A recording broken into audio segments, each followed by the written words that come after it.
What's up, good people? It's your boy C-Dot with From Boys to Gentlemen, and with no further ado, welcome to the From Boys to Gentlemen podcast.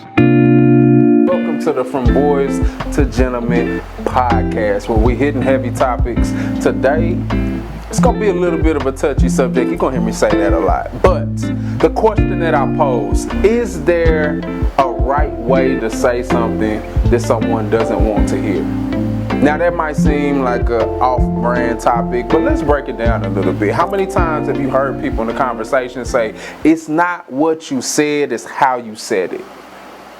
Now, that's could be true, but let's play devil advocate for a little bit. How many times do people use that phrase when it's just something they don't want to hear? For example, look at it on the reverse end. Is there a wrong way for me to tell you that you're getting $1 million?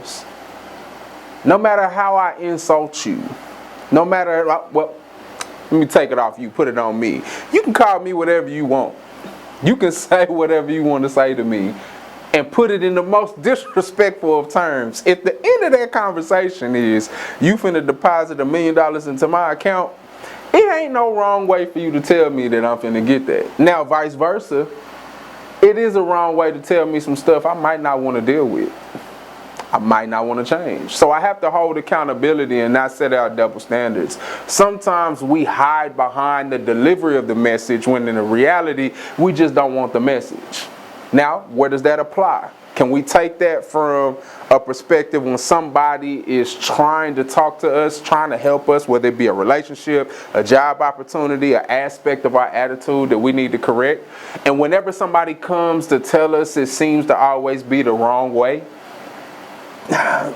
you may be getting that temporary comfort of dismissing the conversation, but at the end of it, you're doing yourself harm because you're still going to be affecting your bread, your relationships, your statuses, your opportunities, all because you're unwilling to hear a message oftentimes that you just simply need to hear.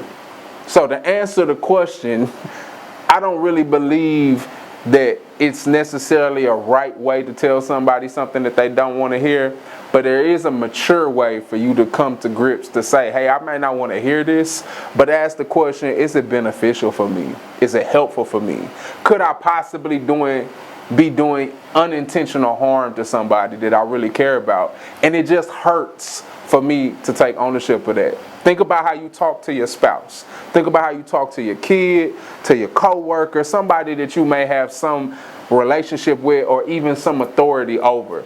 If you continuously use that authority to avoid dealing with the uncomfortable aspects of yourself, you set the standard for an abusive relationship. And when you walk into these aspects of abusive relationships, you create broken people. How many times have you had to deal with the aftermath of your partner being hurt by somebody else? Now that's part of our, I guess you would say, due diligence and grace and love and understanding. It's always beautiful when somebody will consider your past, but I don't want to be a hostage of your past. At some point in time, you have to choose to see me. You have to choose to say, hey, I may have been through these things, but I'm going to be courageous enough to try something different because you're showing me different. Now, on the flip side, I got to be honest and take ownership. If I am showing you things from your past, I might have to go back and listen to you and not try to bypass that. It works both ways. So the whole focus is, regardless of how it's being said to you, don't throw the baby out with the bathwater. Everybody doesn't have the perfect words. Everybody doesn't have the command of syntax that's necessary for you to be able to convey the message that you want. None of that has any excuse for you accepting the message and taking the opportunity to grow. So the last lesson that I put out, before you respond, be courageous enough to write it down.